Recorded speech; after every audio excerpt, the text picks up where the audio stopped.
Solo leveling season 2 last episode में हमने देखा जिन्हो बिंगो के शैडो एक्सट्रैक्ट करके चाको हील कर देता है और उसके बाद एक्सट्रैक्शन कैंसिल भी कर देता है। फिर जिन्हो को छोड़ करके बाकी हंटर्स हेलीकॉप्टर से चले जाते हैं। इधर जिन्हो बाकी के एंट्स को मार देता है और फिर एंट किंग की शैडो भी एक्सट्रैक्ट कर लेता है और उसका नाम बैरव रखता है। दोनों मिलकर आइलैंड पे सारे एंट्स को खत्म कर देते हैं। 2 दिन बाद रेड खत्म हो जाता है और इस रेड में जो लोग मर गए थे उनका फ्यूनरल होता है। वहाँ जिन्हो भी गया होता है। वहाँ उसकी मुलाकात चेयरमैन से होती है जो उसको नए गिल्ड बनाने की परमिशन दे देते हैं। इसके बाद जेजू आइलैंड पे फ्रॉस्ट मोनार्क और बीस्ट मोनार्क दिखाई देते हैं जो किसी को ढूंढ रहे होते हैं, लेकिन उन्हें वो नहीं मिलता तो वो चले जाते हैं। वहाँ हमें जिन्हो के फादर भी दिखाई देते हैं। इधर जिन्हो एक रेड गेट में फंस गया होता है, लेकिन उसकी आर्मी इजिली सारे मस्टरों को मार रही होती है। अब चलते हैं नेक्स्ट एपिसोड की तरफ, लेकिन उससे पहले आप लोग वीडियो देख लेते हैं पर लाइक सब्सक्राइब नहीं करते तो आज पहले ही लाइक और सब्सक्राइब कर दो। आपके इस छोटे से सपोर्ट से हमें और भी बेहतर कंटेंट लाने के लिए मोटिवेशन मिलता है, तो फटाफट कर लो। और अब चलो बिना टाइम वेस्ट किए चलते हैं एपिसोड की तरफ। सीजन 3 एपिसोड 1 स्टार्ट होता है और हमें दिखता है एक हंटर जो डंजन के अंदर होता है। तभी अचानक से उसके सामने एक मॉन्स्टर आ जाता है। वो और कोई नहीं बल्कि फ्रॉस्ट मोनार्च होता है जो हमें सीजन 2 के लास्ट एपिसोड में दिखा था। वो यहाँ किसी फ्रेगमेंट ऑफ लाइट को ढूंढने आया था, बट यहाँ भी उसे कुछ नहीं मिलता। वैसे फ्रेगमेंट ऑफ लाइट कौन है ये अभी तक रिवील नहीं किया जाता, बट मुझे पता है, लेकिन अभी स्पॉइलर नहीं दूंगा। अगर आप लोग जानते हो तो कमेंट में जरूर बताना। तभी वहाँ एक और मोनार्च आ जाता है। वो देखने में काफी अजीब और क्रीपी लगता है। वो दोनों ईस्ट के एक जगह के बारे में बात कर रहे होते हैं जहाँ शैडो मोनार्च है, मतलब बेसिकली वो जिन्हो की बात कर रहे होते हैं। फिर दूसरा मोनार्च बोलता है ग्रेटेस्ट फ्रेगमेंट ऑफ लाइट भी उसी कंट्री में है। तभी फ्रॉस्ट मोनार्च एक स्ट्रॉन्ग प्रेजेंस महसूस करता है और हमें दिखता है कि वहाँ एक और हंटर आ रहा होता है। आप लोग गेस करो कौन हो सकता है ये। फ्रॉस्ट मोनार्च समझ जाता है कि ये उसी की चाल थी हमें यहाँ बुलाने के लिए। तभी वो हंटर बोलता है तुम लोग कहीं कोरिया की तो बात नहीं कर रहे। फ्रॉस्ट मोनार्च कहता है अगर हम बात कर भी रहे हो तो तुम्हें क्या। इधर वो दूसरा मोनार्च एक पोर्टल खोलता है और फ्रॉस्ट मोनार्च को बोलता है हमारे पास इन सब चीजों के लिए टाइम नहीं है। फ्रॉस्ट मोनार्च भी कहता है अगर तुम हमें रोक सकते हो तो रोक लो, और जाने लगते हैं। वो हंटर बोलता है मैं तुम्हें इतनी आसानी से जाने नहीं दूंगा, और वो अटैक कर देता है। लेकिन फ्रॉस्ट मोनार्च एक आइस वॉल बना करके उसके अटैक को रोक लेता है। हमें पता चलता है कि ये हंटर और कोई नहीं जिन्हो के फादर होते हैं। फिर सीन शिफ्ट होता है और हमें एक रेड गेट दिखाया जाता है जिसमें जिन्हो गया था। वहाँ अब उसका सामना डंजन के बॉस से होता है। बॉस काफी गुस्से में होता है और बोलता है तुमने अब तक बहुत अच्छा फाइट किया और जिंदा भी हो, बट अब तुम चारों तरफ से घिर चुके हो। इस जंगल में चारों तरफ मेरी आर्मी पहले से ही छिपकर बैठी है। फिर वो अपने आर्मी को आवाज लगाता है, बट बहुत देर तक वहाँ कोई नहीं आता। जिन्हो स्माइल करता है और अपनी शैडो आर्मी को बाहर आने के लिए कहता है, और हमें दिखाई देता है कि जिन्हो की शैडो सोल्जर्स ऑलरेडी सब मॉन्स्टर को मार चुके थे और वो लोग उनकी डेड बॉडीज लेकर के बाहर आ जाते हैं। ये देख करके बॉस और भी ज्यादा गुस्सा हो जाता है। फिर वो अपने बचे हुए मॉन्स्टर को अटैक करने के लिए बोलता है, लेकिन इधर जिन्हो भी अपने शैडो सोल्जर को भेज देता है। जिन्हो के शैडो सोल्जर आसानी से सारे मॉन्स्टर को मार देते हैं। अब सिर्फ बॉस बचता है। वो ये सब देख करके गुस्सा हो जाता है और जिन्हो की तरफ अटैक करने के लिए आगे बढ़ता है, लेकिन तभी टस्क अपने ग्रेविटेशन मैजिक का यूज करके उसे जमीन पे पटक देता है। फिर जिन्हो बॉस के पास जाता है और कहता है मेरे सवालों का सही जवाब दो तो शायद तुम्हें कम दर्द होगा। लेकिन बॉस कुछ बोलने से पहले ही मर जाता है। जिन्हो समझ जाता है कि सिस्टम फिर से इंटरफेरेंस कर रहा है। तभी उसे याद आता है डीमन कैसल क्लियर करने के बाद उसे एक की मिली थी जो सिर्फ लेवल 100 होने के बाद ही यूज हो सकती थी।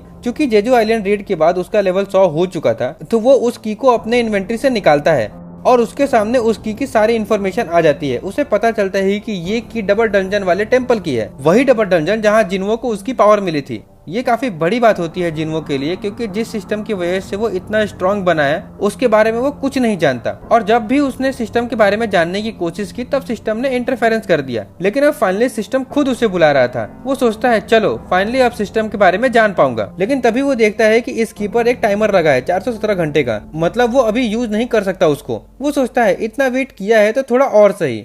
फिर सीन शिफ्ट होता है और हमें दिखता है कि जिन्हो काफी गुस्से में है, क्योंकि जिन्हो के हेटर्स ऑनलाइन हेट फैला रहे होते हैं। वो उन सबको रिप्लाई कर रहा होता है। तभी वहाँ जिन्हो भी आ जाता है। वो एक बैग भर के एसेंस स्टोन्स जिन्हो को देता है और कहता है तुमने बोला था ना कि हमें नए गिल्ड के लिए बहुत पैसों की जरूरत होगी, तो इतने में तो हो जाएगा ना। जिन्हो कहता है ये तो बहुत सारे हैं, क्या तुमने कोई हाई रैंक गिल्ड क्लियर किया है? अब तो हमें नए एम्प्लॉय की सैलरी के बारे में भी सोचना नहीं पड़ेगा। जिन्हो कहता है ओ हाँ, मैं तो एम्प्लॉयज के बारे में भूल ही गया था, हमें नई गिल्ड के लिए एक नई एम्प्लॉय भी ढूंढना होगा। जिन्हो कहता है हाँ वो तो है, लेकिन उससे पहले क्या तुमने अभी तक हमारे गिल्ड का नाम सोचा है? फिर दोनों गिल्ड के नाम को लेकर के काफी डिस्कस करते हैं। तभी जिन्हो बोलता है सोलो प्ले गिल्ड नाम कैसा होगा? जिन्हो को ये नाम बिल्कुल पसंद नहीं आता, बट वो कुछ बोलता भी नहीं है। वो मन ही मन में सोचता है कहीं ये मजाक तो नहीं, भला अपने गिल्ड का नाम ऐसा कौन रखता है। तभी डोरबेल बजती है। जिन्हो गेट खोलता है और वहाँ हंटर चा होती है। ये देख करके जिन्हो शॉक हो जाता है, लेकिन वो जिन्हो से मिलने आई होती है। जिन्हो पूछता है तुम यहाँ क्यों आई हो? चा बोलती है मुझे तुम्हारा गिल्ड ज्वाइन करना है। जिन्हो पूछता है क्या चेयरमैन ने तुम्हें यहाँ भेजा है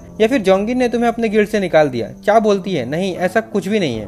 जिन्हो पूछता है तो फिर तुम्हें हमारा सोलो प्ले गिल्ड क्यों ज्वाइन करना है। ये सुनकर चा शॉक हो जाती है। वो पूछती है क्या तुम सच में अपने गिल्ड का नाम सोलो प्ले रखे हो। जिन्हो कहता है हाँ, मैंने और हमारे वाइस गिल्ड मास्टर ने मिलकर डिसाइड किया है। जिन्हो बोलता है वेट, मैंने कब डिसाइड किया, और मैं जो नाम सजेस्ट किया था उसका क्या। जिन्हो कहता है तुमने कुछ कहा ही नहीं तो मुझे लगा तुम भी एग्री करते हो। तभी जिन्हो नोटिस करता है कि चा की हार्टबीट बहुत तेज है लेकिन वो नॉर्मल एक्ट कर रही है। उसे शक होता है कि वो कुछ छुपा रही है। जिन्हो कहता है तुम अभी भी अपने पुराने गिल्ड के साथ कॉन्ट्रैक्ट में हो, तुम हमारे गिल्ड में कैसे ज्वाइन कर सकती हो। चा बोलती है मैं उनको कॉन्ट्रैक्ट तोड़ने के लिए पेनल्टी पे कर दूंगी, जो भी अमाउंट होगा। जिन्हो और ज्यादा डाउट करने लगता है। वो सोचता है इतनी बड़ी पेनल्टी पे करने को भी रेडी है सिर्फ मेरे गिल्ड में आने के लिए। जिन्हो कहता है हमारे पास तुम्हारे जैसे एस रैंक हंटर को सैलरी देने के लिए पैसे नहीं है। चा कहती है मुझे सैलरी भी नहीं चाहिए। जिन्हो पूछता है तो फिर क्यों ज्वाइन करना चाहती हो हमारी गिल्ड। चा ब्लश करने लगती है। सच तो ये है कि उसे जिन्हो से प्यार हो गया था लेकिन वो कन्फेस नहीं कर पा रही थी, इसीलिए वो बस उसके पास रहना चाहती थी, लेकिन वो कुछ बोल नहीं पा रही थी, बस ब्लश किए जा रही थी। जिन्हो कहता है ठीक है तुम ज्वाइन कर सकती हो बट उसके पहले एंट्रेंस टेस्ट देना होगा। चा बोलती है कैसा टेस्ट। जिन्हो कहता है तुम्हें मेरे चुने हुए सबसे स्ट्रॉन्गेस्ट शैडो सोल्जर को हराना होगा। चा कहती है ठीक है मैं रेडी हूँ। इसके बाद दोनों हंटर एसोसिएशन के जिम में जाने के लिए सोच रहे होते हैं एंट्रेंस टेस्ट के लिए, लेकिन जिम काफी दूर होता है तो जिन्हो सोचता है क्यों ना शैडो एक्सचेंज स्किल का यूज किया जाए। इसी बहाने उसे ये भी पता चल जाएगा कि वो अपने साथ किसी और को भी टेलीपोर्ट कर सकता है या नहीं। फिर वो चा को थोड़ा पास बुलाता है और शैडो एक्सचेंज स्किल का यूज करता है और स्किल काम भी कर जाती है और वो दोनों एक साथ जिम में टेलीपोर्ट हो जाते हैं। चा ये देखकर काफी हैरान हो जाती है कि ये कैसे हुआ। जिन्हो बोलता है चलो शुरू करते हैं अब, लेकिन चा कहती है एक मिनट, मैंने अपना वेपन तो ऑफिस में ही छोड़ दिया। फिर जिम के स्टोरेज रूम से वो एक शॉट ले आती है और कहती है मैं अब रेडी हूँ। जिन्हो इग्रिस को समन करता है और बोलता है मेरे शैडो आर्मी का सबसे बेस्ट शॉट्समैन यही है। चा पूछती है विनर कैसे डिसाइड होगा। जिन्हो बोलता है जब तक तुम मेरे शैडो सोल्जर को डिस्ट्रॉय ना कर दो या फिर जब तक तुम खुद से सरेंडर ना कर दो। जिन्हो सोच रहा होता है कि मैंने चा से बोला था कि मैं अपना सबसे स्ट्रॉन्गेस्ट शैडो सोल्जर यूज करूंगा, लेकिन बेरू को चा के सामने लाना सही नहीं रहेगा। जेजू आइलैंड पर उसकी वजह से ही चा इतनी ज्यादा घायल हो गई थी, इसलिए एग्रिस बेस्ट चॉइस था। इसके बाद उनकी फाइट स्टार्ट होती है, दोनों की शॉट्स टकराती है जिसकी वजह से तेज धमाका होता है। तभी हमें दिखाई देता है कि चेयरमैन भी उस बिल्डिंग में होते हैं, उनको भी ये आवाज सुनाई देती है। वो सोच रहे होते हैं कि आज तो किसी हंटर ने जिम के लिए रिजर्वेशन नहीं किया था। फिर वो जिम का कैमरा चेक करते हैं तो उन्हें जिन्हो और चा दिखाई देते हैं। वो सोचते हैं कि ये लोग यहाँ कब आए और क्यों। तभी उनको याद आता है कि जेजू आइलैंड रेड के बाद जैसे ही चा होश में आई थी उसने सबसे पहले जिन्हो के बारे में ही पूछा था। चेयरमैन को लगता है कि दोनों के बीच में कुछ चल रहा है, इसीलिए वो जिम का कैमरा ऑफ करवा देते हैं क्योंकि वो उनका प्राइवेट मोमेंट रिकॉर्ड नहीं करना चाहते थे। तभी फिर बिल्डिंग हिलने लगती है और उनके पीछे लगी पेंटिंग भी गिर जाती है फाइट की वजह से, लेकिन चेयरमैन कुछ गलत ही समझ लेते हैं। अब वो क्या सोच रहे होते हैं ये तो मुझे बताने की जरूरत नहीं है, तो आप लोग ही कमेंट में बता दो कि चेयरमैन को क्या लगता है। दूसरी तरफ हमें दिखाई देता है कि चा ने इग्रिस को इजीली हरा दिया था। ये देख करके जिन्हो भी शॉक में रह जाता है। तभी चा बोलती है क्या ये ब्लैक नाइट तुम्हारा सबसे स्ट्रॉन्गेस्ट सोल्जर था? तुमने कहा था कि तुम अपना सबसे स्ट्रॉन्ग सोल्जर यूज करोगे तो उसको समन करो। वो बेरू के बारे में बात कर रही होती है, लेकिन जिन्हो बोलता है कि तुम हर्ट हो सकती हो। चा कहती है ऐसा कुछ नहीं होगा और वैसे भी मुझे उससे दोबारा फाइट करनी है। तो जिन्हो फाइनली बेरू को समन करता है और उसे एक ऑर्डर देता है, चा को बिना हार्म किए डिफीट करो। बेरू कहता है जैसा आप कहे माय किंग। फिर वो जोर से रॉर करता है और जिससे जिम के सारे शीशे टूटने लगते हैं। चा उसे देख करके सोच रही होती है कि जिन्हो ने इस मॉन्स्टर के साथ फाइट किया था। बेरू अपने पंजे निकाल करके अटैक करने वाला होता है, लेकिन जिन्हो कहता है उन्हें हटा लो वरना अगर चा को थोड़ी भी चोट लगी तो मैं तुम्हें नहीं छोड़ूंगा। बेरू तुरंत अपने नाखून अंदर कर लेता है और कहता है यस माय किंग। चा अटैक करने के लिए तैयार होती है, लेकिन तभी अचानक बेरू उसके पीछे आ जाता है। चा को याद आता है कि जेजू आइलैंड पर भी उसने यही किया था। वो कहती है तुम्हें क्या लगता है कि मैं दोबारा सेम ट्रिक में फंसूंगी? फिर वो तुरंत अटैक कर देती है अपनी तलवार से, लेकिन बेरू सिर्फ 2 उंगलियों से उस अटैक को रोक देता है। बेरू सोच रहा होता है कि मेरे किंग ने मुझे बिना हर्ट किए ओपोनेंट को डिफीट करने के लिए बोला है, तो इसका बेस्ट तरीका यही होगा कि मैं अपने आप को इतना स्ट्रॉन्ग दिखाऊं कि सामने वाले की लड़ने की इच्छा ही खत्म हो जाए। चा एक के बाद एक अटैक कर रही थी। अब आप सबको पता है कि चा कितनी स्पीड में फाइट करती है, लेकिन बेरू भी कम नहीं था। वो सारे अटैक को इजीली डॉज कर रहा होता है, वो भी एक जगह से हिले बिना, सिर्फ अपने बॉडी मूवमेंट से अटैक को डॉज कर रहा होता है। फिर वो जोर से चा के मुंह पर रोर करता है, जिसका प्रेशर से चा दूर चली जाती है। जिन्हो कहता है विनर ऑलरेडी डिसाइड हो चुका है, क्या तुम अब सेटिस्फाई हो? लेकिन चा बोलती है नहीं, मुझे और फाइट करनी है। जिन्हो को पता था कि बेरू उसके दूसरे शैडो सोल्जर से काफी अलग है,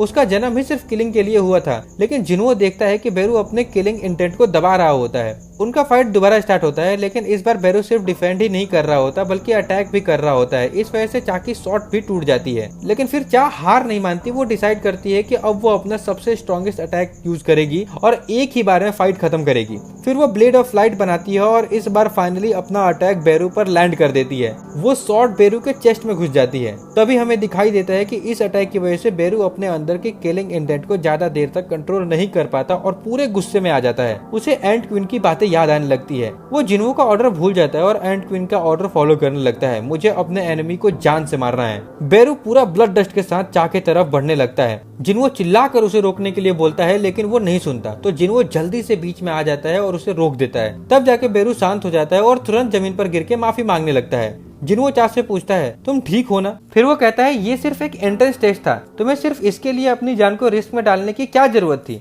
लेकिन चा चुप रहती है और वो कुछ नहीं बोलती। फिर जिन्हो बोलता है, तुम्हें आखिर मेरे गिल्ड में क्यों ज्वाइन करना है? क्या चाहती हो तुम? कहीं ऐसा तो नहीं कि तुम्हें मुझ में इंटरेस्ट है? लेकिन फिर वो सोचता है, ये तो हो ही नहीं सकता, जरूर कुछ और बात होगी। वो जाने लगता है। तभी चा बोलती है, हाँ मुझे तुम में ही इंटरेस्ट है। इतना कह करके वो ब्लश करने लगती है और इसी के साथ ये एपिसोड खत्म हो जाता है। लेकिन आप लोगों के लिए एक सवाल है, जो सबसे पहले सही जवाब देगा उसका कमेंट पिन कर दूंगा और नेक्स्ट वीडियो में शाउट आउट भी मिलेगा। लेकिन शाउट आउट सिर्फ उसी को मिलेगा जो सब्सक्राइब किया होगा, तो सब्सक्राइब भी कर लो। उससे पहले मैंने जो लास्ट वीडियो में क्वेश्चन पूछा था उसका सही जवाब स्कैवेंजर गिल्ड है और उसका सबसे पहले सही जवाब अर्नो भाई ने दिया था। तो big shout out to you मेरे भाई। और हमें लास्ट वीडियो में आदित्य और अयान भाई ने सुपर चैट भी दिया था, जो कि हमारे चैनल की सबसे पहली सुपर चैट है। तो आप दोनों को भी शाउट आउट। बस इसी तरह आप लोग सपोर्ट करते रहो। अब चलते हैं आज के सवाल की तरफ। जिन्हो के फादर का नाम क्या होता है? जल्दी से कमेंट में लिखो। और हाँ, मैं सोच रहा हूँ कि एक न्यू एनिमे आ रही है, the beginning after the end, short में टिबेट भी कहते हैं। ये एनिमे काफी ज्यादा मस्त होने वाली है, मतलब बहुत ज्यादा। आपको याद होगा कि सोलो लेवलिंग आने से पहले उसकी बहुत ज्यादा हाइप थी, वैसे ही इस एनिमे की भी है। अभी तक रिलीज भी नहीं हुई है, लेकिन पहले से ही काफी पॉपुलर हो चुकी है। मैंने इसका मानवा पढ़ा है, मुझे तो काफी अच्छा लगा। 2 अप्रैल से ये एनिमे रिलीज होने वाली है। अगर आप लोग चाहते हो कि मैं इस एनिमे को भी कवर करूँ तो सबसे पहले सब्सक्राइब कर लो और कमेंट में टिबेट लिख दो बस। अगर किसी और एनिमे का एक्सप्लेनेशन चाहिए हो तो वो भी कमेंट कर देना, मैं हर एक कमेंट पढ़ता हूँ। एंड डोंट वरी, मैं सोलो लेवलिंग सीजन 3 भी कंटिन्यू करने वाला हूँ, तो आप लोग चिंता मत करना। चलो आज के लिए बस इतना ही। अगर वीडियो अच्छी लगी हो तो लाइक कर देना और इसी तरह के कंटेंट के लिए सब्सक्राइब भी कर लेना। तब तक के लिए मिलते हैं नेक्स्ट वीडियो में। बाय।